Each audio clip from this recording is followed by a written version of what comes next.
A warm and pleasant good afternoon to everyone. Continuous learning is the minimum requirement for success in any field. With this quote from Brian Tracy, it's my honor to welcome each and everyone for the 5-day faculty development program on Art of Effective Teaching.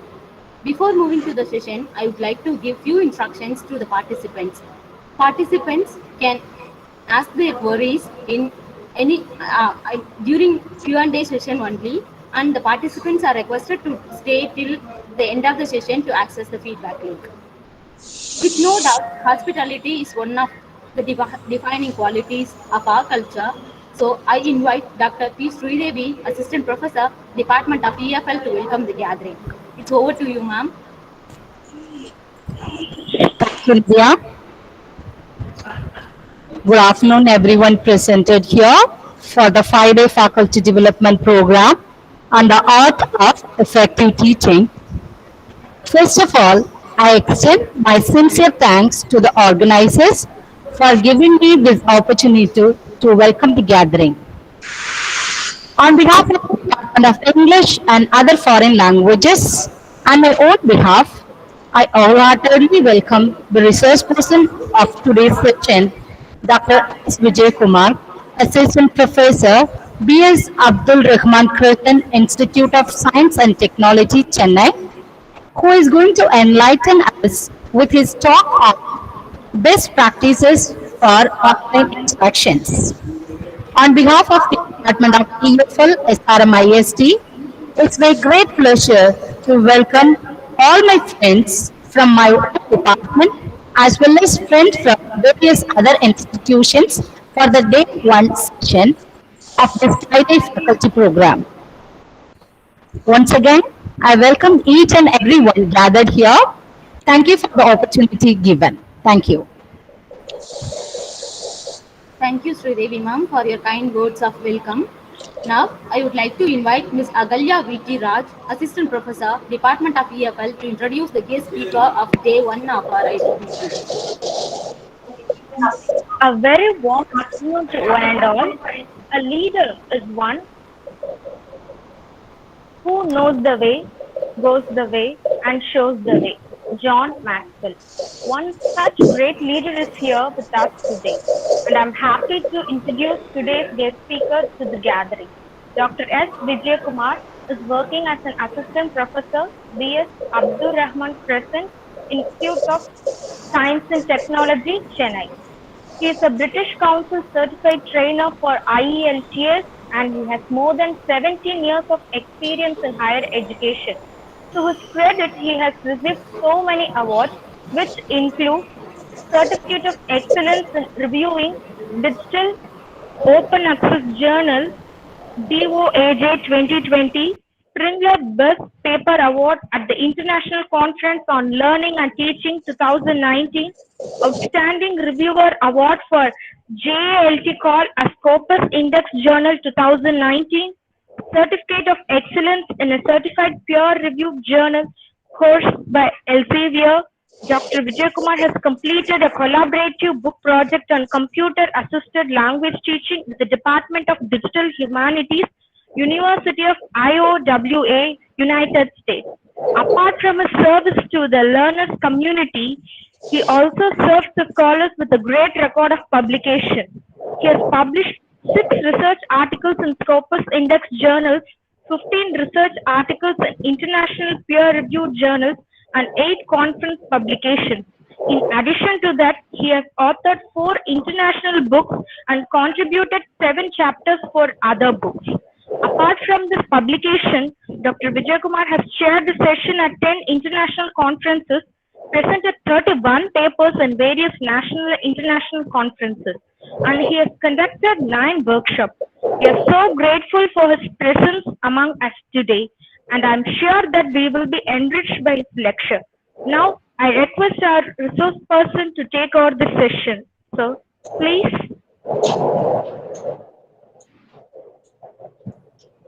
Thank you, ma'am. Thank you, Agalya, ma'am. And before I begin, may I request the participants to please mute your microphones. I believe that still 1 or 2 microphones are on. Anuradha, ma'am, can you please mute your microphone, ma'am?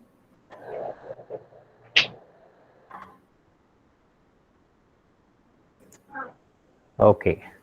Yeah, at the outset, let me extend my profound thanks to the convener, Dr. V. Rema, the professor and head of Department of Foreign Languages of SRM Institute of Science and Technology, the organizers, Mrs. Nadia and Mrs. Sylvia, and the faculty coordinators, Dr. T. Sridevi, and particularly I would like to thank Mrs. Agalya for roping me in. So thank you everybody for the warm invitation. So, and thank you for those words of introduction. Anuradha ma'am, can you please mute your microphone? One of the participants' microphone is on.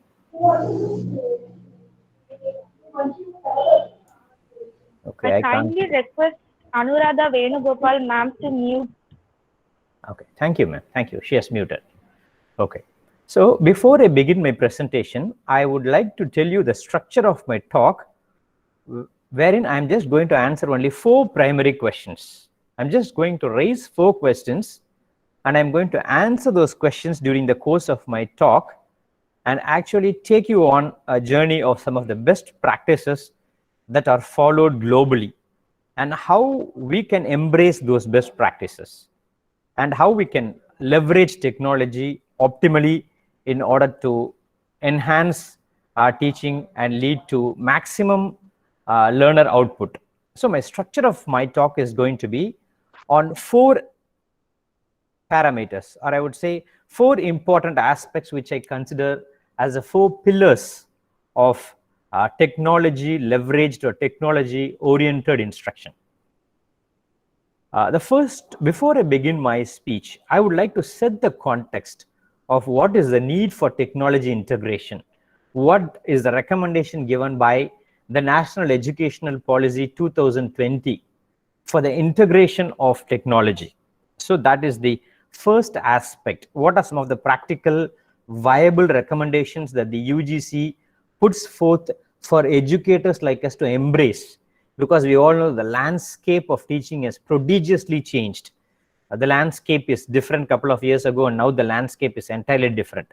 So what are the concrete recommendations that the UGC gives for educators to embrace technology? That will be the first part of my talk.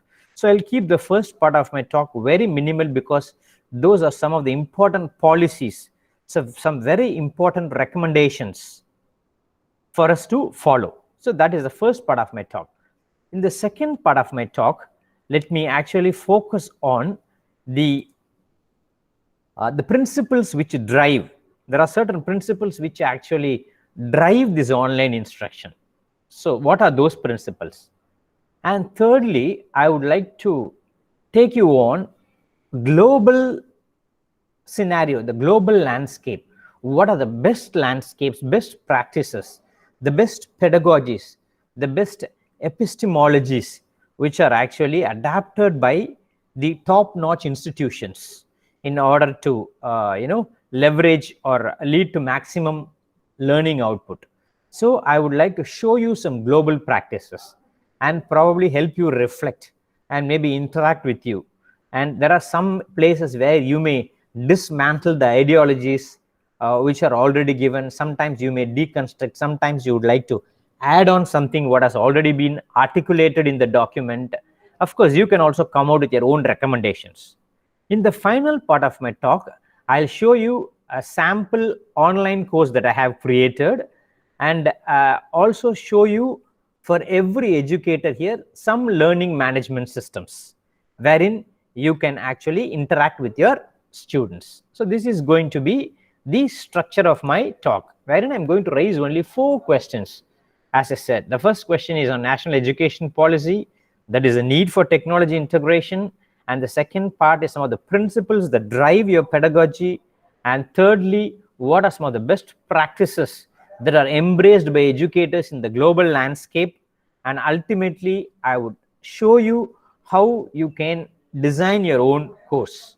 So actually in this 1 hour and 15 minutes plus 15 minutes of Q&A, that is the time we will have for answering only 4 questions. But I believe these 4 questions are the bedrock of technology integration. These 4 questions that I have raised today or the 4 pillars in which the edifice of a strong technology-oriented classroom is built. Having said that, let me actually share my presentation and have a discussion with you. And during the course, I would just like to, if you disagree with me on certain areas, you can. No, I would like to present. I think somebody is sharing. I would like to share the screen. Yeah, yes. Thank you very much, ma'am. I think it was Komadi ma'am who was trying to share. Of course, I know Komadi ma'am very well. Thank you, ma'am, for trying to share, but I'll share it from my end so that I'll have it at my own pace. I needn't depend on you. Anyway, thank you for volunteering. I will share it myself.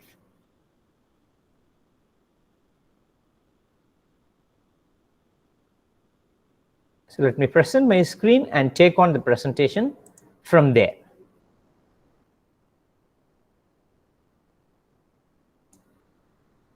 Am I sharing the screen? Yes, sir. Yes, Okay. sir. Yeah. So as I said, I have already set the 4 cornerstones of effective technology integration. Let me focus on the need. So the first question, what is the need for technology integration? There was a time wherein there was a lot of research on which is best, whether it is online instruction that is, that leads to effective learning outcomes, or face-to-face instruction. And there were a lot of research articles written. But it is now a ridiculous question to ask which is better, because we have only one choice. We have only online instruction. We don't have an option. So there is no point in asking this question, which is best, but rather it is appropriate to ask the question, how can we best leverage the single option that we have? How can we best embrace the single option that we have? How can we best optimize the single option that we have?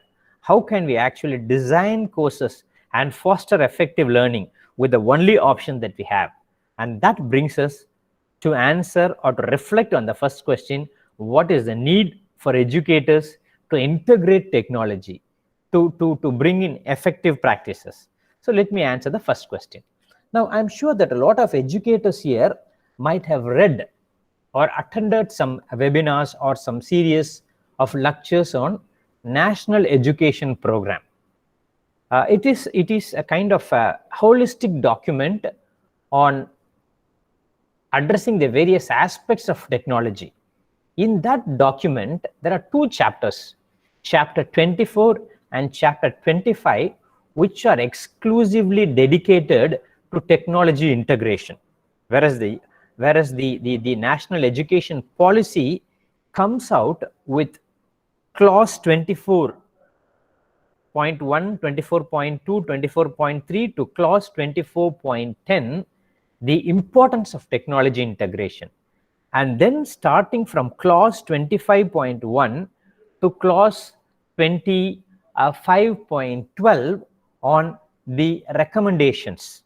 So I would like to place before you those kind of recommendations and help you to reflect on those recommendations and set the grounding for our discussion, set the context, and perhaps take our discussion from that area. So why should we actually integrate technology? What does NEP, National Education Policy, say? It actually recognizes the importance of leveraging the advantages of technology, at the same time acknowledging the potential risks and dangers. If I were to ask, probably a question for reflection, what are some of the challenges that educators have? I want you to think about this. After this slide, maybe you can, post your comments, and then let us continue your presentation. Starting with one question. As an educator, what is the biggest challenge that you face when delivering online? Okay, so the policy document says, just remember the question. I'll come back to you after this slide, and you can just reflect over and present your views in the chat box. Your greatest challenge. Okay, so the first point that is articulated is, I don't have time to read all the clauses. Let us go through some important clauses, because we have more important agendas in terms of practically implementing the policies. Okay, so the first important thing is How can we leverage technology? At the same time, how do you actually acknowledge the risks and what do you think are the real dangers? In other words, most of you are educators here. As an educator, what is the greatest challenge that you encounter? So that is one aspect that the NEP says. The second thing that the NEP says is an educator should carefully design courses. So we should ask this question ourselves. Now, before we actually deliver a course, do we actually design it very carefully? A. B. Every educator should conduct pilot studies to determine the benefits. See, for example, I may work on a learning management system. It may work in my context, but it may not work in your context. So, am I actually running through some pilot studies, and am I aware of what works in my context? And here educators can be researchers as well. They can document what they do, and there is a lot of scope for publication if you can align your classroom practices to the NEP, the National Education Policy document. Especially people do a lot of realty research will always focus on the NEP document. Related to your study, what does the NEP document say? The NEP document gives you an all-encompassing guidelines for every researcher, whether he is going to integrate technology or not integrate technology. But the clauses 24 and 25 gives you strong guidelines for the researcher and for the educator who is integrating technology. So, as an educator, question 2 to reflect: are you designing your studies very carefully? 3, the educator should optimize and expand the digital platforms based on the ICT initiatives to meet the current needs. Now, how do we understand the current needs of the student? Probably this is where there is a particular suggestion. Before you start a course, you ask them a pre-course survey. Know more about them, know more about their background, about their earlier educational context. So by then you can design courses according to the heterogeneity of your audience. And the NEP recommendation 4 is using technology for not only online and digital education, but to address concerns of equity. Equity is a very important word in NEP. Equity means every child, whether rich or poor, whether from a technologically poor background or lives in the suburbs or in the places where there is a better bandwidth, does your courses reach them? This is called as equity. Equity is very similar to democracy. Democracy is that everybody has equal rights, in terms of regardless of caste, creed, and color. Similarly, every child who is subjected to education has the same access to technology, and this is called as equity. And do you provide, do you design, do you do online video recordings for students wherein you cannot live stream and share the recordings with them? We will discuss more about all these things. Practically, how can we execute? And this is called as equity. One of the fundamental responsibilities of an educator is to practice equity regardless of the candidates what do we call the financial status or the technological infrastructure. This is called as a digital penetration. The way you design courses, your digital design should penetrate not only for addressing better technological infrastructure, but also your classes should also reach places where the technological infrastructure is very poor. Let's say a child is in a suburb, a student is in a suburb. How do you reach that particular student? So these are some of the challenges which we will address during the course of the presentation. So only 2 slides I'll be talking about need, then I'll move on to the practical implementation. And this is why the National Educational Technology Forum, NEFT, which is set by a government, this is actually a one-stop solution to strategize your educational technology. The government is going to launch this National Educational Technology Forum, wherein you can conduct a lot of pilot studies. There is a lot of scope for publication when you try any new tools, because there are a lot of umpteen number of journals on education technology, but so much of scope is there for publication. So conduct pilot study is very easy because whatever you do it in the classroom is what you are going to document it. So the national education policy gives some recommendation. Recommendation 1 is make sure that your design of the course is very, very experiential. It should be very experiential. I will later discuss to you what I mean by experiential. 2, involve the learner and make it activity-based design. Second suggestion, design principles for a student-centered higher education ecosystem.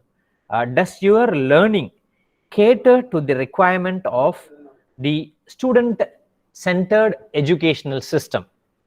Okay, and then HEI's role, because you're all working in higher education institution, most of you. So of course, all the people who are in this FDP, Faculty Development Program, is that what is the role of higher education institution? What is the role of educator? What is the role of every faculty who are here in creating your content, in digitally archiving your video lectures and disseminating it to other learners? So these are some of the areas that we are going to discuss today. So rigorous training in learner-centric pedagogy, we will discuss on these aspects. So I'll stop my presentation temporarily for the time being, and I would like to talk about 2 aspects here. I have asked one question, what is the need? I have answered those questions. Now I am going to raise the second question, what are the principles?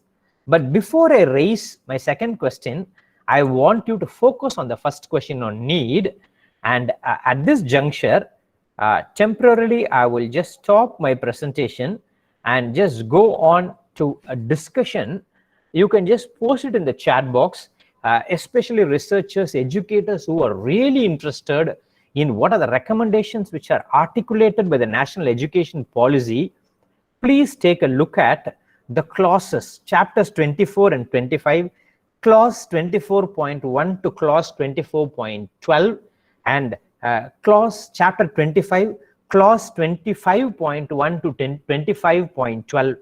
You go through all that, you will find it is an all-encompassing recommendations on how to integrate technology, and you can use those recommendations either in the context to drive your research agenda if you are a technology-based researcher, or if you are a general ELT researcher, look at the contents page and glean information, because to quote NLP is a very, very important document for Indian researchers, wherein you can write a beautiful background for your research from the, from the NEP document itself. All right. So anyway, my focus is not on research, my focus is on pedagogy. But now and then I know that there are some research here. A good friend of mine, I could just see a few people who I know. Disilva, my friend, is here. Okay, so I know that there are some researchers, so I thought I can just cater to their requirement also. Let's go to the first question. Can you please, as an educator, what is the greatest challenge for you as an educator? Let us reflect on that question and move on to other lessons. For every question I raise, let us spend some time for reflection. So if you can just open your chat box and type in some of your responses as far as you're concerned in online design of courses or in online instruction. What is the biggest challenge you face as an educator? So probably you can just key in your responses. I would be glad to see some of responses, and then move on to the second agenda. I have only 4 simple agendas today, and the last part of it is practical. I kind of take you on how to actually do it. Can I have a few responses to the question, what is the greatest challenge in technology integration for you as an educator? Let's see if the National Education Policy addresses your requirement. Let's not have common. Okay, wow, that's quite a intriguing and fascinating answer. Yes, retaining the interest of the students. Okay, Sumati says, sir, I'm unable to monitor when my students really understand the content or the delivery mode, all right, could not feel the response of the students online. Wow, these are quite good questions, very good questions. Okay, thank you very much. Yes, traditional classrooms are easier for class control and effective learning process. Okay, okay.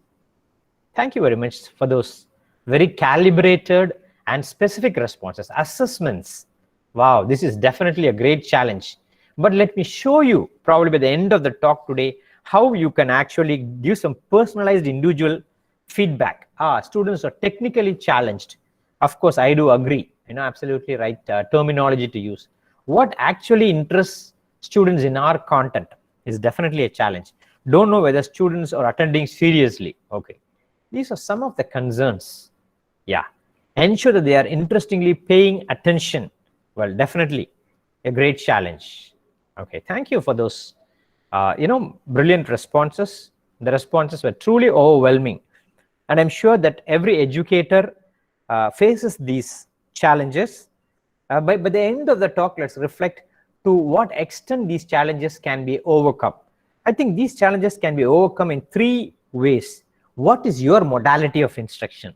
Or we cannot have one size fits all approach. Of course, all these things may have solutions, but we cannot give a one size fits all approach to these solutions. It all depends on your classroom. Or your classroom synchronous, or is it asynchronous, or is it blended? That's one particular thing.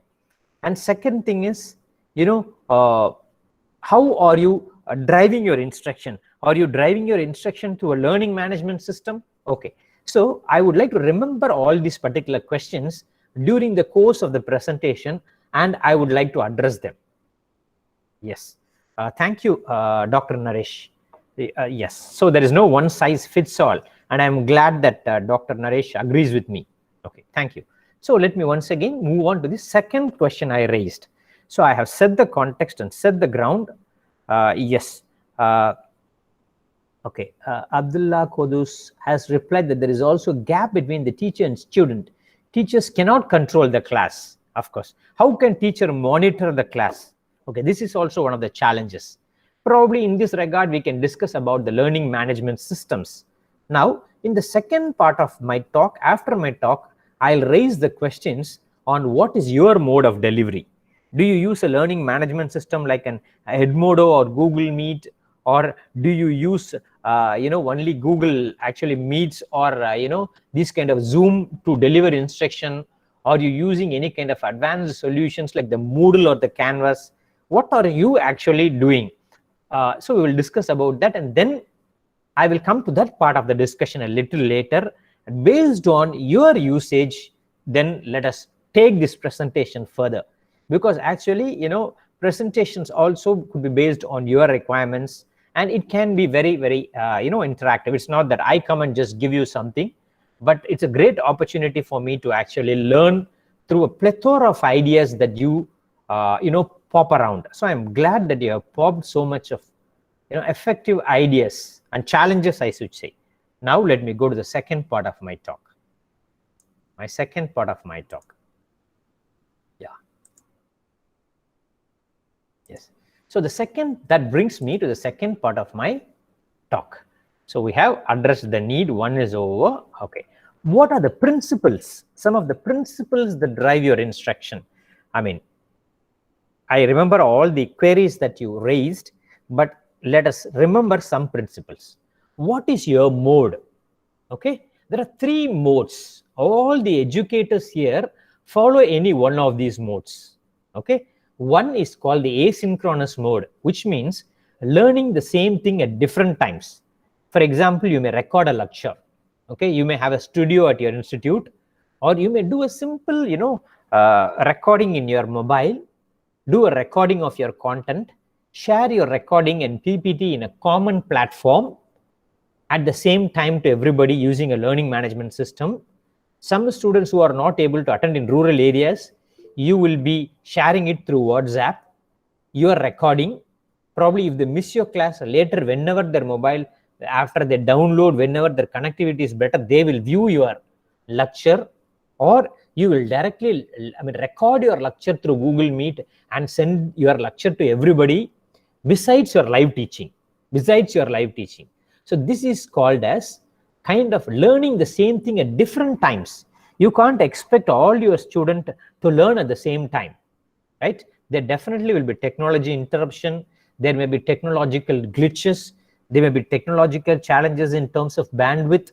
There may be a lot of problems. So my question is, are you planning for an asynchronous instruction wherein you record your lectures and share it in social learning platforms? Probably you can even record your videos and post it, create a Facebook group and post it there. Something like the Khan Academy recorded videos. If you just Google it, a mastery based learning, again, if you Google, then there's a lot of content for mastery based learning. So is your learning asynchronous? In simple terminology, are you designing courses not to learn the same thing at the same time, but learning it at different times depending on the bandwidth of the student? Are you doing that? So that is one thing for us to reflect. And then, are you encouraging your learners to actually learn the same thing at the same time? Like, I have a lecture slotted from morning 10 to 12 o'clock for my class on linguistics. And if students miss that particular class, that's it. They are missing the entire session. Or your sessions like that? When you do a recording, do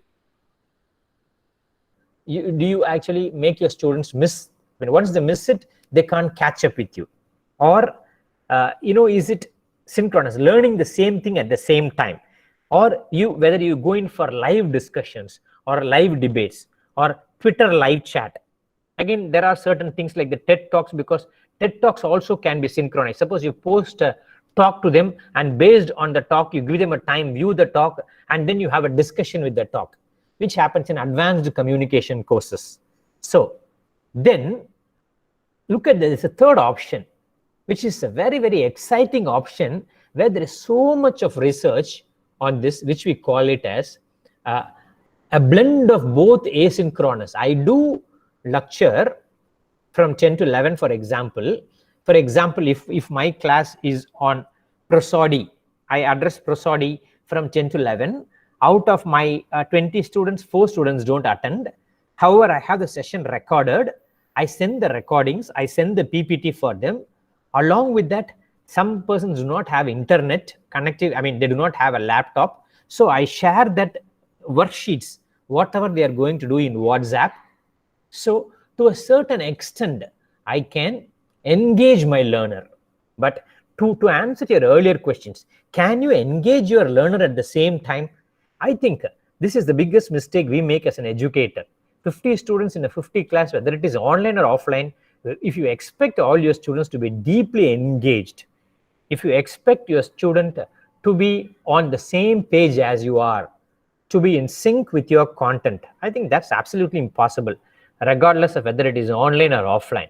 But we should also try to leverage technology in such a way that it is optimally useful for them, not only in terms of asynchronous communication, but also synchronous, and which is a blend of both.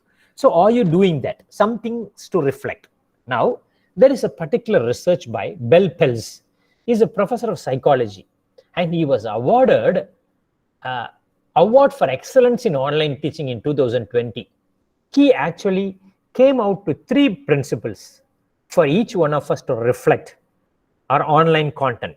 Perhaps we all can reflect these 3 aspects, which we call as the tripartite principle.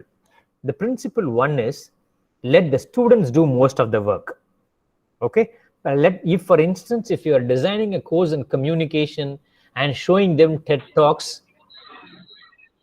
make a lot of activities for them to record their talk, share the talk with you, and not go for a big single recording. Maybe record introduction at one particular time, make them read patterns. So you have to make students do most of the work in terms of worksheets, in terms of discussion, in terms of peer collaboration. But how can you do all that? I'll show you at the end. Right now, I'm just showing you only the principles, because there was also an interesting question on assessment. I will show you, rather than telling you, I'll show you a particular learning management system. It's a very simple free tool how you can do that. Okay, principle 1. The more time students spend engaged with the content, the more will learn. I mean, if you expect your student to listen to your lecture, that definitely does not work out. That is against the psychology of language learning. So that is why if you look at any courses run abroad by foreign universities, if you look at their lectures, any lecture will not run more than 10 minutes. That is the psychology. They have understood the student psychology so much. Not to make a comparison on Western and Indian pedagogies. Pedagogies are all the same, but do not present any information for more than 10 minutes. Of course, you can have some activities and come back to your talk. So this is one of the fundamental guidelines given by Bill Pelz. The more the students engage with the content, the more they will learn. Principle 2. Interactivity is the heart and soul of effective online learning. Now, how can you interact with the learner in online? Probably you can do that when you use learning management systems. Principle 3. Strive for presence. What do we talk about? When we talk about presence, what do we think is presence? I think the teacher presence and students presence are very loosely used terminologies. I mean, a person's physical presence or physical nodding the head or physical smile does not actually encompass engagement. So what encompasses engagement is called as social engagement. What is social engagement? What do you do in your offline classes? You make students interact among themselves. Peer collaboration. That can be done using learning management systems in writing. For example, you post a video. Regarding that video, a 10-minute of discussion among themselves. And you tell them that you will view all their threads and comment on their threads. So this is called a social engagement. Second type of engagement is called as cognitive engagement. Something very interesting to them, something very challenging to them, something that will help them to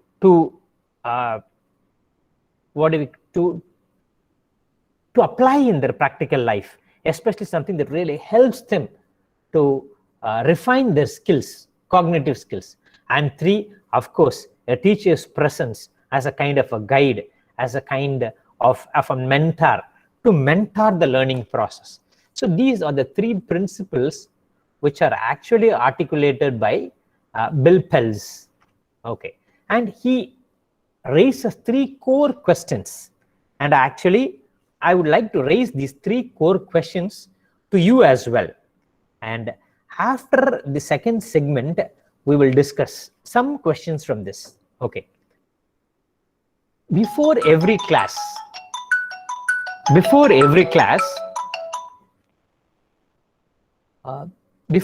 particular class, you need to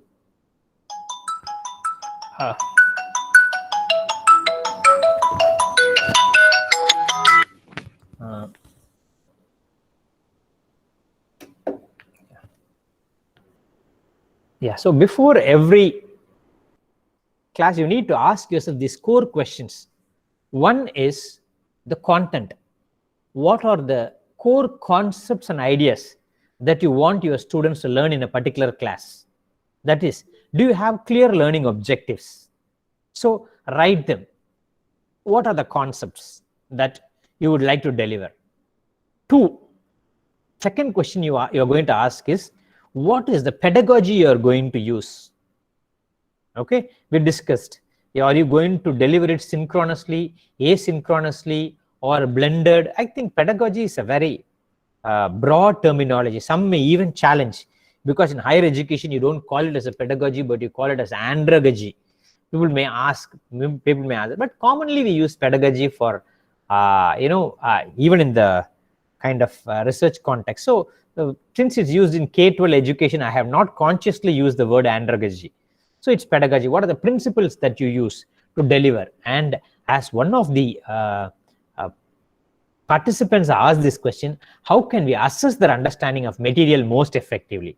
So these 3 questions you need to ask yourself, and let us see how can we address these three questions? Okay, now we cannot decide whether we can choose synchronous content or asynchronous content, which I showed you in your previous slide. It should be a mix of many things. You should not decide whether you are going to make your classes activity oriented, or you're going to make it collaborative, or you're going to make it participatory, or you're going to make it PBL, project based learning, because single pedagogy does not work. It is only a combination of many pedagogies, a confluence of many pedagogies, a confluence of the best principles, a confluence of the best practices that will work.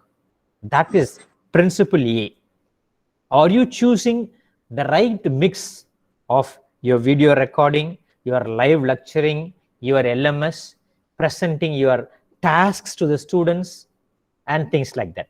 That is by creating peer learning communities. A. B. Are you reviewing your activities after delivering the content? We spend a lot of time in assessing the learner, but do we ever spend a lot of time in assessing ourselves? Do we reflect on our teaching? Do we reflect on why did this pedagogy doesn't work? I mean, did my class have a wider reach? If it didn't have a reach, what is wrong? Is there something wrong with my recording? How can I create a high quality video using my mobile phone? How can I share with my learner? How can I simplify content? How can I focus on, because today this is a very important point. People focus a lot on technology that they forget to focus on the pedagogy. So there's so much of importance to pedagogy. I have also seen a lot of workshops where people use tools. They say these tools can be used. There are a lot of tools, but tools are only mechanisms which facilitate learning. Technology are just like the frills to the frock. Pedagogy is the frock itself. So pedagogy is the teaching techniques which are the same. The online and the face-to-face or the classroom, the techniques are the same. The pedagogies are the same. But using a combination of technologies, you can drive it. You can either go in for live sessions or things like that. Okay. Now, before I do this, pedagogy, this is one particular slide on pedagogy. I will stop because what I am doing could be against the law of learning or against the law of remembrance here. So I'll stop my presentation now. Am I sharing my screen? Okay. Somebody has raised the hand, I believe. Yes, Luna ma'am, I think she has raised her hand. May I know? Yes. I see a few candidates. Luna Johnny has raised a hand. Any clarifications? Hello? Yes, am I audible to you? Yes, sir. We Okay. can hear you, sir. Yeah, thank you. Okay, so that brings me to another simple question. Okay, yeah, CPT is not visible. All right, I'll just go back to that a little later. Maybe let's forget about the slides which I have discussed. But another important question, the second segment of my talk, what are the technologies that you use in your classroom to deliver your instruction? Let me know your technologies and give you more calibrated pedagogies. What pedagogy may be suitable for you? Let us discuss. So can you please type in or key in the technologies that you use to leverage your classroom teaching? Can you please put it in the chat box? What are the technologies that you use? It can be a learning management system. It can be a, what do you call it? A tool just like the Google platform or the Zoom, or it could be just recorded lectures, or you could go live online. Kahoot, yes. Oh, wonderful. Plethora of responses. Kahoot. Short demo videos. Wonderful. Teams, Kahoot, and quiz. Okay, wonderful. All encompassing. YouTube videos. Wow. Okay. And then a teaching mint. Of course, certain things I don't know actually. A quiz. Okay, you create quizzes after the end of your talk. Google Teams and Meet. Okay, quiz. Okay.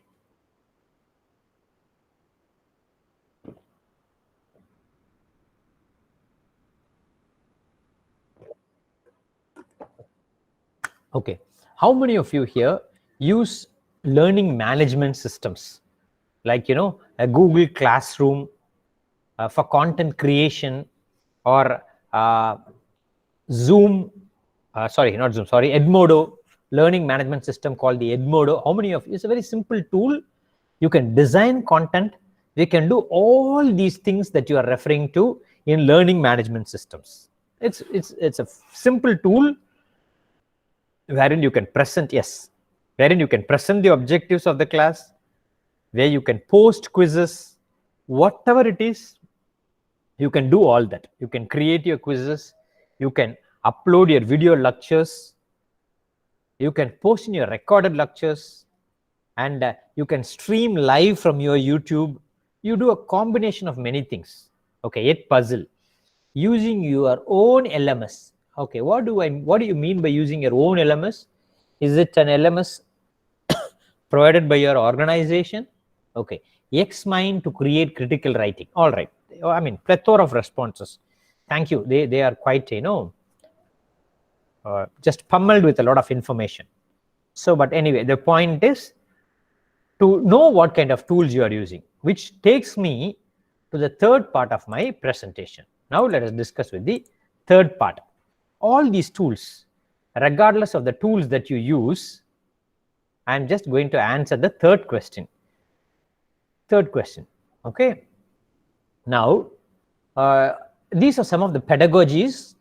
You may take a look at these pedagogies. Maybe I'll just share it with the organizers, because if I discuss pedagogies totally, it may take a lot of time. So I will skip this slide on pedagogies, and you may look at these kind of pedagogies for online learning, for effective practices followed globally, like crossover learning strategy, learning through augmentation and refuting claims in online learning, incidental learning, context-based learning, computational thinking, learning by doing, embodied learning, adaptive teaching, and what you called as this stealth assessment, learning analytics.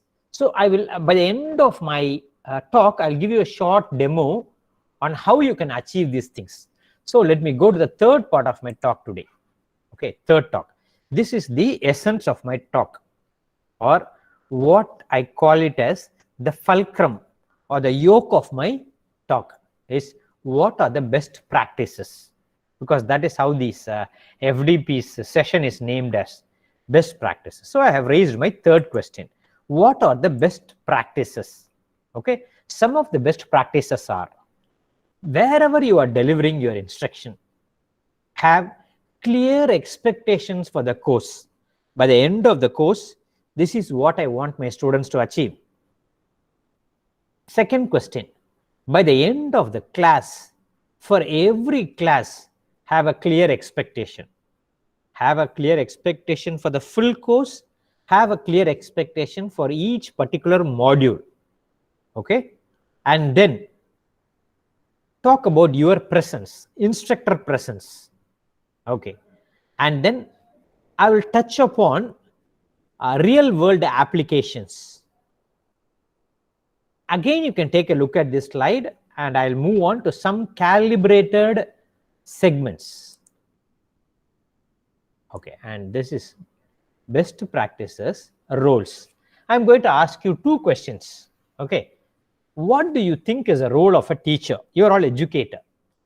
In an online classroom, what do you think is the role of an educator? And not necessarily online, it could be in an offline classroom as well. And what do you expect your student to do in your class? That is, what is the fundamental role of a teacher in online classroom? What is the fundamental role of a student? I want you to think about those roles and type some of your responses in the chat box.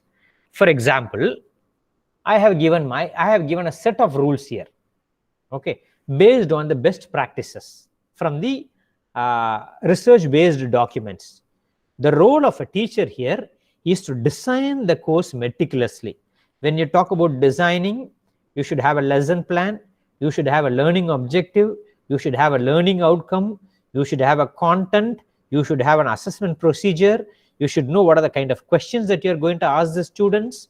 So this is all you should be able to model, you should be able to coach the student, you should be able to encourage and scaffold information, and you should be able to provide that feedback, and you should contribute to conversation. These are some of the things. Okay. Another aspect is contribution from the student. You expect the students to reflect, you expect the students to ask you questions. I would just take 1 minute to ask you, what do you think as an educator? You're all educators. What do you think is the biggest role as an educator? A. B. What do you think is the biggest role of a student you expect from a student? May I see your responses, because that could add some new concept to whatever is already in the slide. So that will be a great learning process if you can key in your responses. Okay. Yes, that's a brilliant response. To take the students to the next level of learning experience is the primary responsibility of the educator. Wonderful. Thank you, Sumati, for that lovely response. Okay.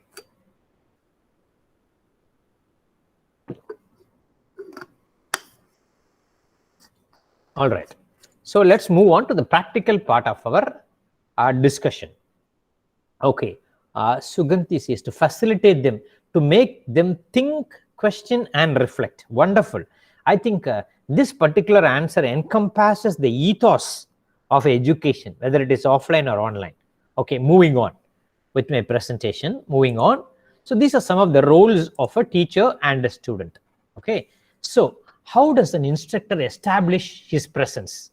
Now, an instructor, I will just show you a sample. Now, for the time being, I'm just going to a particular site. How many of you are familiar with this platform Edmodo? You can use any platform. I'm showing one particular sample here. How many of you are familiar with Edmodo? It's a very simple interface. You can either do synchronous teaching, asynchronous teaching, blended, share your video recordings, collaborate with the learners. You can create an online course, an entire course in Edmodo. For example, just go to Google and type www. Anybody is familiar with Edmodo as an LMS learning management system? There are many tools, but I'm just telling you this tool because is anybody familiar? Is anybody using this tool? Yes or no? Edmodo. Okay. Let me show you some examples. Okay. Now you can just go to Google and type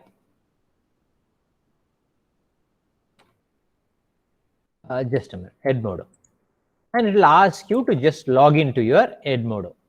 You have to create, it's just like creating a Gmail account. You can just go and log in. I already have an account in Edmodo, so it's a system which I use, so it has come here. Okay, it's a very simple interface. I'm just going to show you some samples. Whatever I discussed, I can do everything in this. I can create as many classes as I want. For example, I'm just going to create a class. It's very simple. I'm just going to name the class. I'm just going to have my class on semantics. Okay, and describe my class. I can just say that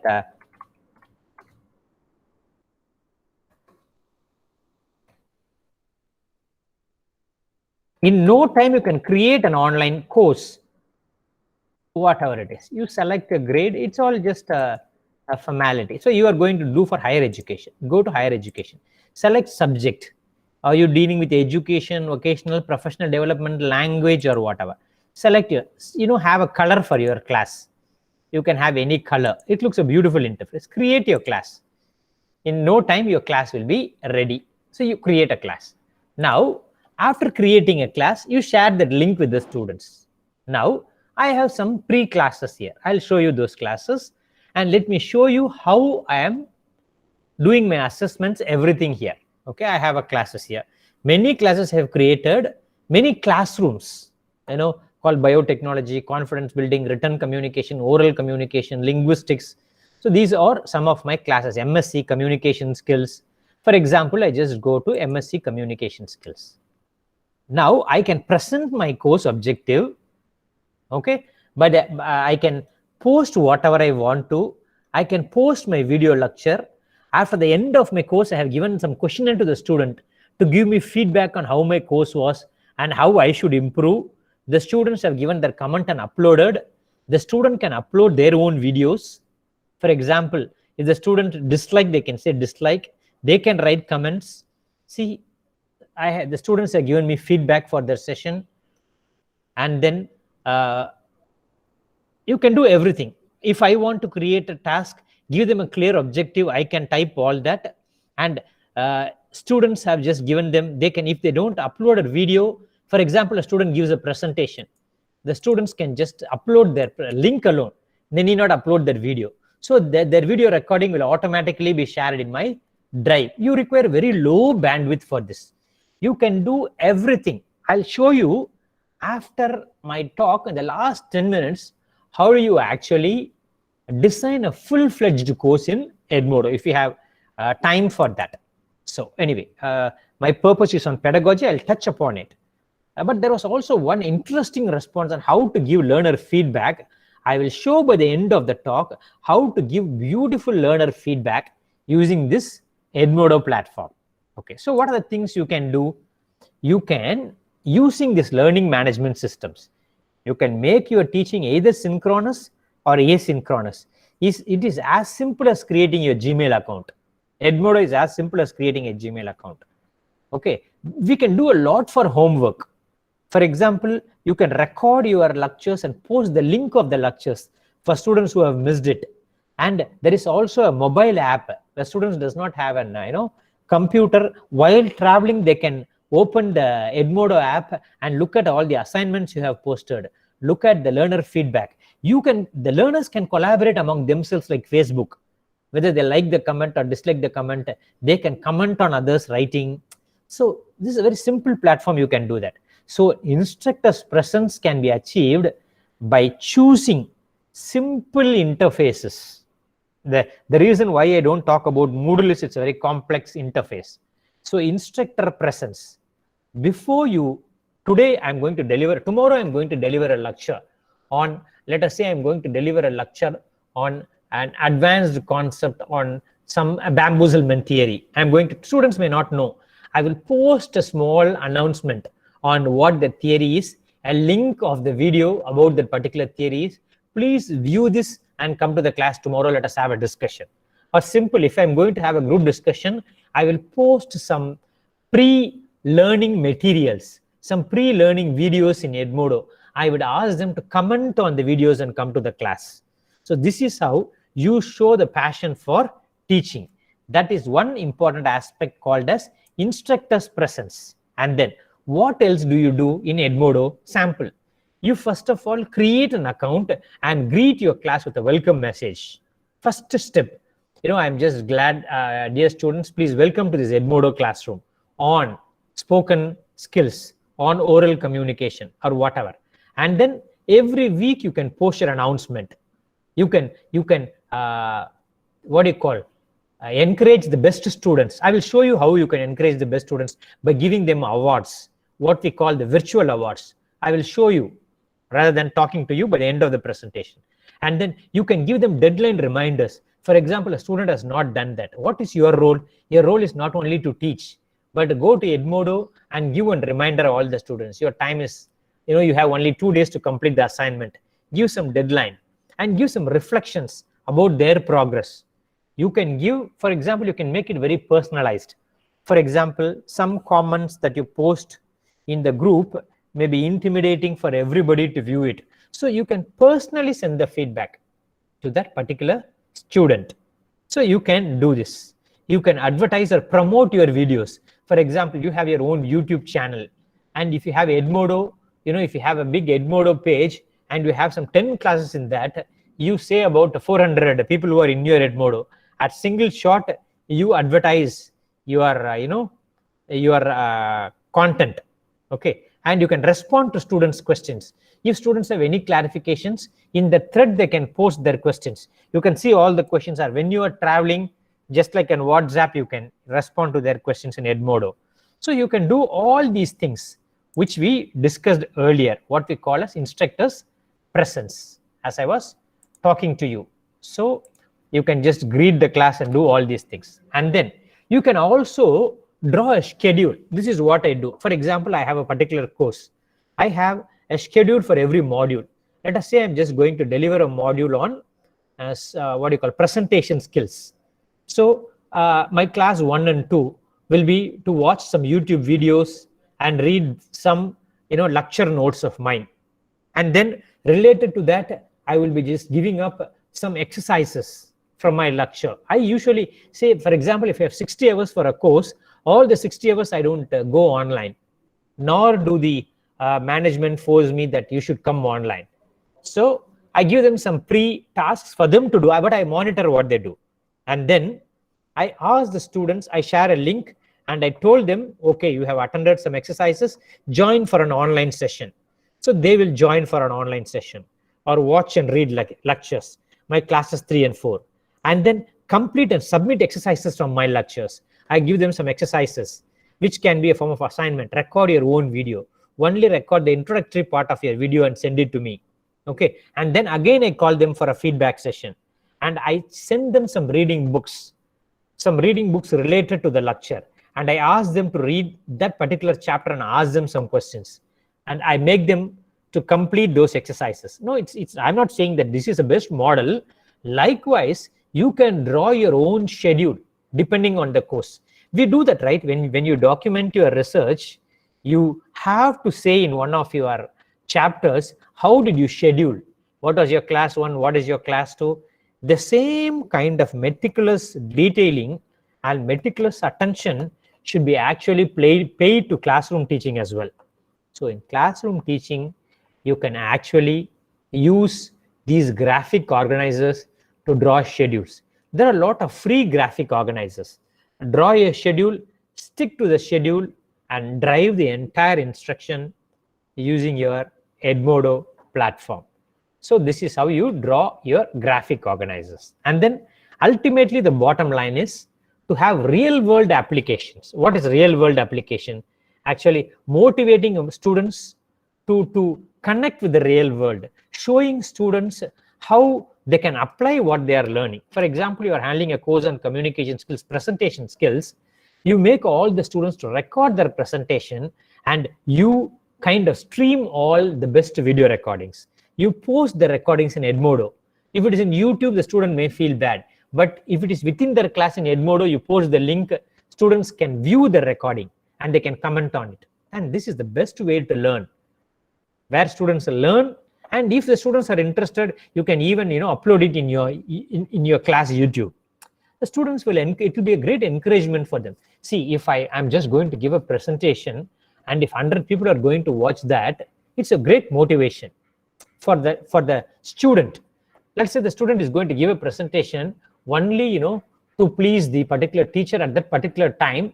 Probably he may prepare something, but try this. He may be very conscious that his peers, that his friends, his colleagues, that the classmates are going to watch.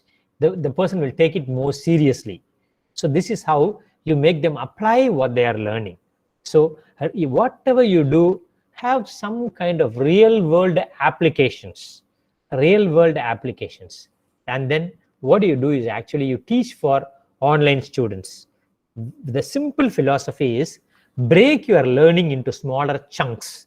And this is called as chunking principle, which is followed in many good educators. They don't actually present overwhelming content in one class.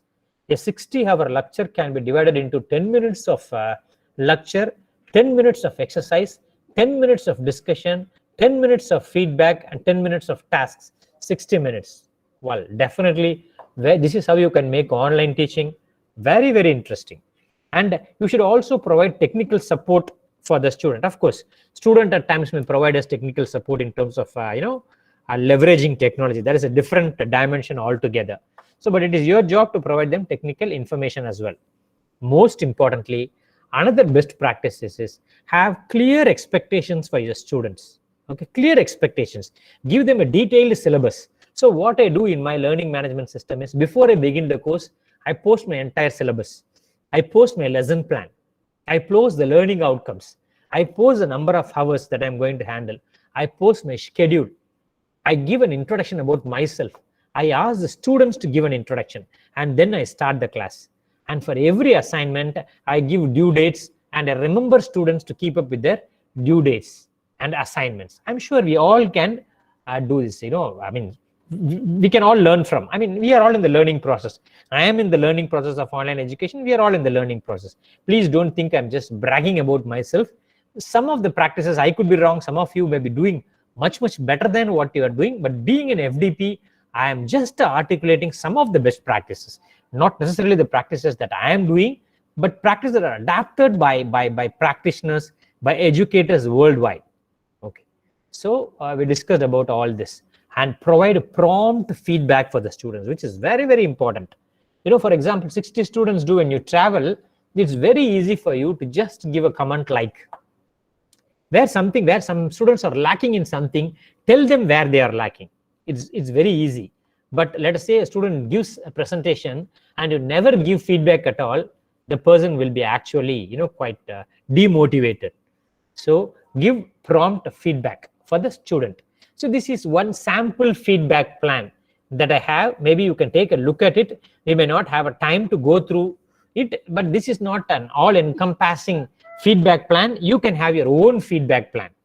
Okay, now we will discuss about how you can engage the student, a quality of your interaction in engaging the student. I will show you how you can engage the student rather than telling. So I will at this juncture stop and go to my sample online course, because I actually was told it is a 1.5 hour presentation with 1 hour and 15 minutes for my talk, and I would like to take a lot of questions from you. So I will have the last 15 minutes for question. Now I will show you the practical session on how you can create a feedback. One particular participant has said that my voice is breaking. Am I audible and clear to you? Yes, sir. Okay, thank you. Probably it could be network glitch or a low bandwidth from your end, Mr. Abdul. All right. Okay. So let me now. I have focused on 3 important questions. I have addressed all the questions. Because we are running out of time, I will move on to the final agenda on a sample outline course that I created for my university. I have 2 video links here, 2 channel. The first channel is actually a YouTube channel that I created for my fellow researchers, research scholars, I should say, who are pursuing their PhD research. A lot of videos. And the second one is academic, but this is the sample structure that I have for all my online classes. First, I actually welcome candidates in my Edmodo classroom, and then I introduce myself, and then I ask the students to introduce themselves. I conduct a pre-poll to know about their academic background. This is called the needs analysis. What are their needs? What is their educational landscape? What is their grounding?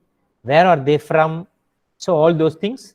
And then probably I just give them a course overview, what this course is about, and provide my lesson plans, everything I upload in Edmodo. I will show you, it's very simple. It's like attaching a, you can attach anything in Edmodo. You can attach a Word document, you can attach a video, you can attach a book to read, you can attach anything. So, and then you set the objectives. So discussion forums you can have in the class. And what I do is I have some discussion forums, I have quiz for every module, and I have some assignments and assessment. Now what I'll do is I'll show you one sample, so that I'll have exactly 5 minutes to show you the sample. So I'm going to one particular class now.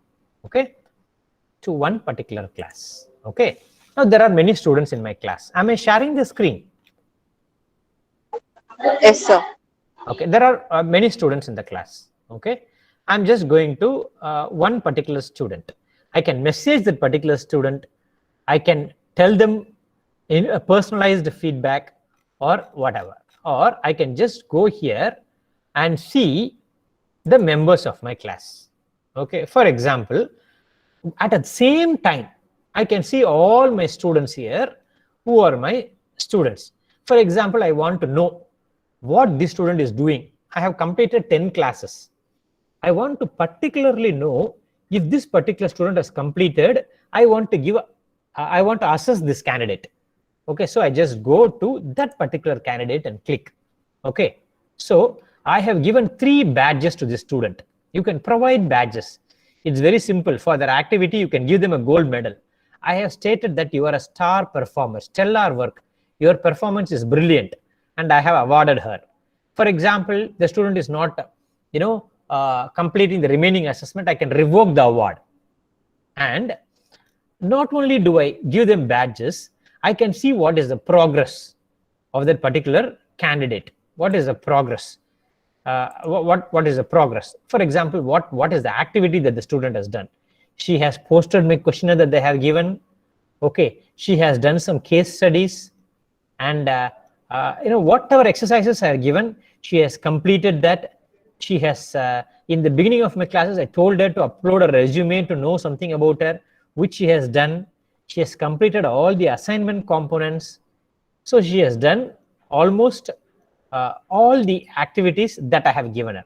For example, I have told her to do a presentation. So I'm just clicking the presentation. I want to see if she has done the video presentation. Okay, so this is just a sample. So I can see what the student is talking to me directly. I needn't go to a YouTube or whatever. This is how I can just monitor the feedback and provide feedback. I can go to every folder and see what each student is doing. So entire thing you can do, whatever I discussed, you can do using this Edmodo as a learning management system. And as I said, you can just post not only your content, but as I said in the final part of my talk, you can deliver this particular thing. Do all these things like welcoming the candidates, introducing yourself, asking the students to introduce themselves. Now, one simple sample before I begin. I will close this class. Just give me 5 minutes. I'll log out of this and show you one important thing. Okay, I log out of the Edmodo, and I'm just going to this Edmodo platform. I'm just showing you one simple thing. Stay with me for 5 minutes. I'll not take more than 5 minutes. Okay, I go to www.edmodo.com. I can create a class. Just log in using my email ID and password.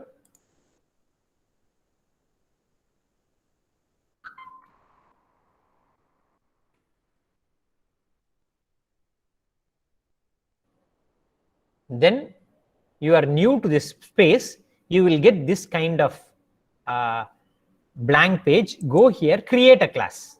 Okay, create a class, name your class. I will tell you how students can join. That is what I am telling you here. How students can join any grade I choose. Okay. Okay. Now I am creating a class. See, my class is created here. I can call the students to join my class. How can I call the students to join my class? See, I need not do anything. There is a class code here. When students type, go into Edmodo and type this code, they will automatically be a member in my class. Simple process. Or I can share a PDF with them. See this PDF, view PDF instructions. I can put this PDF in their WhatsApp group. Now I am inviting you to join my class. This is your class code. If you are a student, this is what you need to do. Type www.edmodo.com, get started as a student, type in this code. Only 3 instructions, you'll become a part of my class. If parents want to join, parents can also track what the students are doing. So it is a very simple interface, which is a very effective interface. And I would like to stick on to my timings now, and I'll stop presenting, and I would just like to take in spend ample time for actually questions. So that brings an end to my talk. Thank you for your patient listening and for the overwhelming comments that you gave. So let me ask you if you have any questions, something to just reflect on. So thank you very much. So I'll stop sharing and take in your questions. Okay, so to just sum up, I discussed only 4 aspects of effective online teaching. Please look at, let me recap what I said in 2 minutes. Go and please look at the National Education Policy. Just Google it and read chapters 24 and 25. If you are an educator on how to integrate technology, please look at chapter 25 especially. It gives you strong recommendations on how to integrate technology. That was the first part of my talk for people who joined a little late. The second part of my talk was on what are some of the principles by leading educators who have been awarded the Technology Integration Award. What are some of the principles that they recommend, and what are the principles that you should reflect on? We discussed. The third part of my talk, we discussed on the effective pedagogies or the best practices followed by leading universities in order to drive or to leverage effective online instruction. And in the final part of my talk, I showed you how we can achieve all these things using a platform called Edmodo. And the bottom line is, your teaching should be a combination of many aspects, many aspects. Aspects of synchronous, asynchronous, or blended, or per se. So I would like to stop because I have a couple of questions. I would just like to answer as many questions as possible till the organizers allow me. How much time, ma'am, do we have for the question and answer session?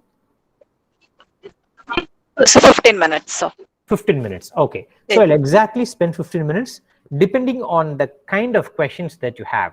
So I will, at this juncture, stop the presentation with only one key message. The key message is that we all learn from one another. We all learn from each other, and we all learn by knowing what are the best practices globally. Because today we can just Google and find out what are the best practices all over the world. Go to the leading universities and see what they are doing. And there are a lot of courses on online instruction offered by Coursera, by Future Learn. Enroll for such courses, you will get an all-encompassing idea about online courses. So I hope that my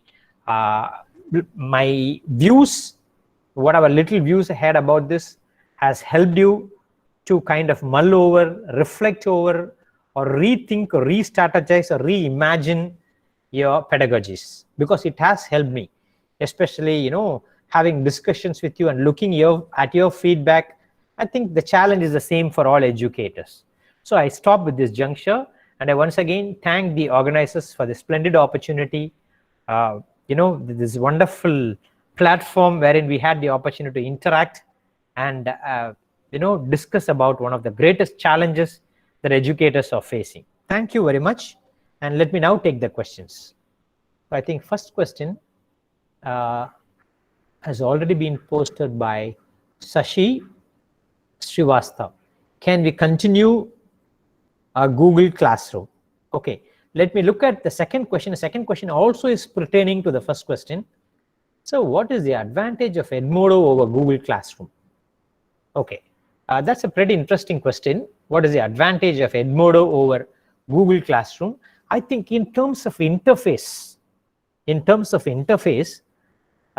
Edmodo, I have also tried Google Classroom. It is also a very simple platform wherein you can do all the things that I have said so far.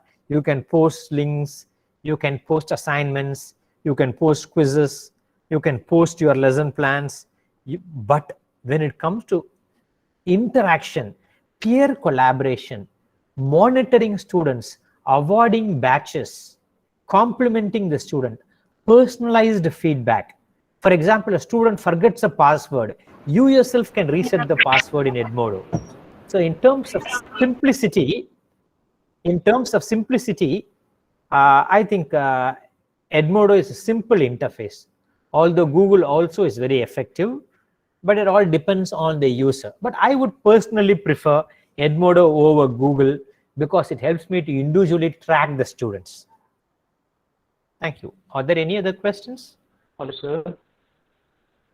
Yes. Am I audible, sir? Yes, Mr. Kuldeep. Yes, sir. Yes, sir. Absolutely. Yes, sir. Good afternoon, sir. Yes, yeah. So my question is that in online learning, the problem we face is that to communicate student is quite difficult. And my question is, can you do we have such kind of functions or such kinds of things in Edmodo that we can add some graphics, some pictures, some expressions to deliver to communicate a proper lecture? Are you getting that? Wow, that's a pretty interesting question. That's a pretty interesting question. Yeah, this question all boils down to what kind of pre-work does the educator do? For example, you are talking about tools. There are some tools like Powtoon, wherein you can create your animation, where if you give a dull PowerPoint presentation, the student gets so bored with the PowerPoint presentation. So you want to incorporate certain animations in your presentation. Then you can try that free tool, Powtoon, Powtoon, wherein you can just bring in these kind of animations, animation contents. And or you can follow this kind of a multimedia principle where you present a combination of video lectures, and when you present your lecture, you can even go live stream, or after you present your lecture, it should not be a mere talk. There should be certain exercises for them to do after your talk, some tasks. And not only that, what is the objective of the task? What is the learning outcome? So if everything, all these things are set, you can go ahead. But that's a pretty interesting question. If you want to make it interactive, it is purely up to the educator's time that he devotes in trying to designing these kind of animated videos or whatever. And there are a lot of tools like that. One I know is Powtoon.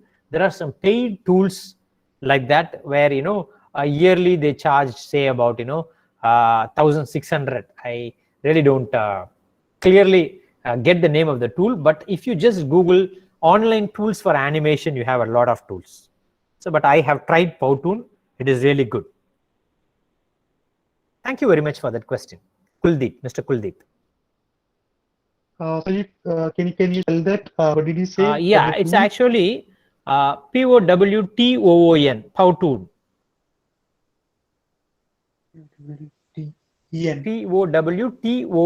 Powtoon. Powtoon. Okay, sir. Thank you very much. Yes, welcome. Rather than just going for simple slideshows, even you can go for Prezi slides, Prezi. Students will like it. It is not your presentations, PowerPoint presentation. Same PowerPoint will have zoom features, animation features, and things like that. You have to just download the software called Prezi, Prezi, Prezi. Yeah. John Koshi. So we use MS Teams. Will Edmodo, can Edmodo be included with it? Yes, you can use MS Teams, Microsoft Teams to deliver your live teaching. But probably for students who miss that, maybe a recorded clip of that, the link you can post in Edmodo.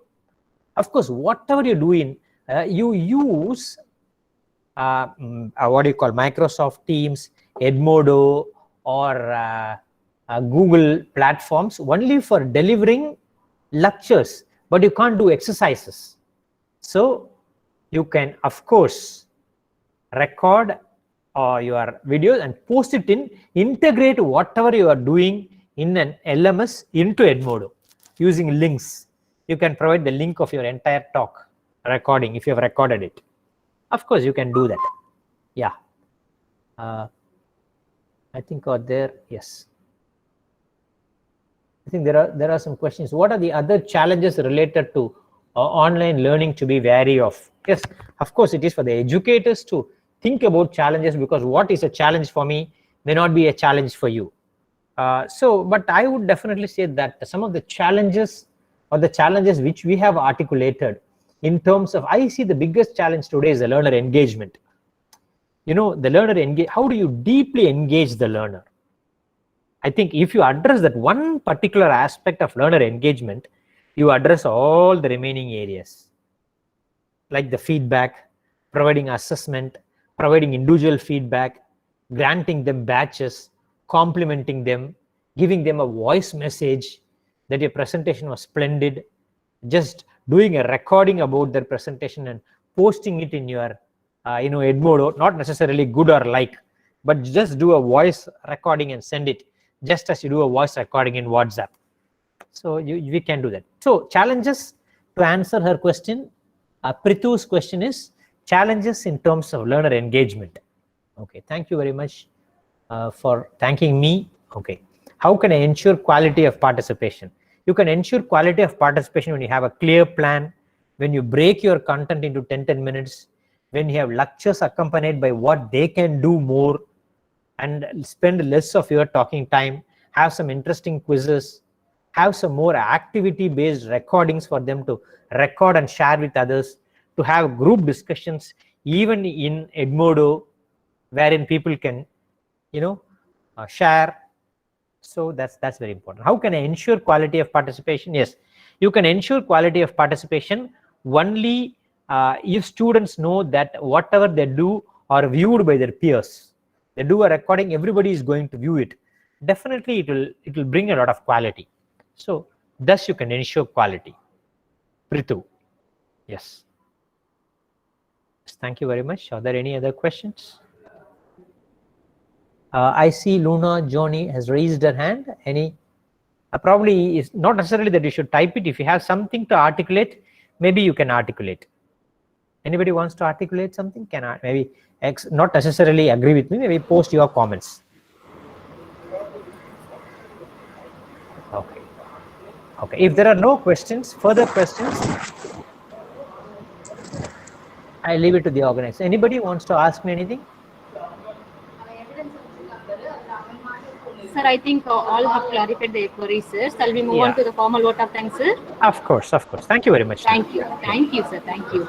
Yes. The memorable occasion will not be fulfilled without rendering our gratitude to the great personality. In this regard, I wish to call upon Dr. Sangeeta Priya, Assistant Professor, Department of EFL, to propose the vote of thanks. So over to you, ma'am.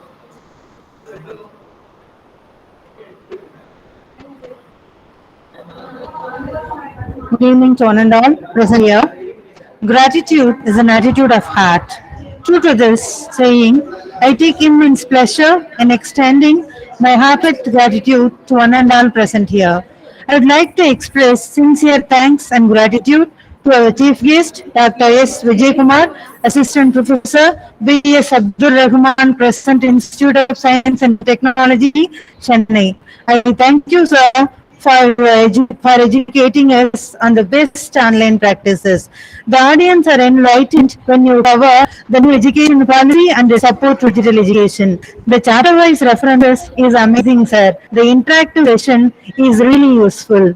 I'd like to extend my sincere thanks to the management, principal, vice principals for their kind help.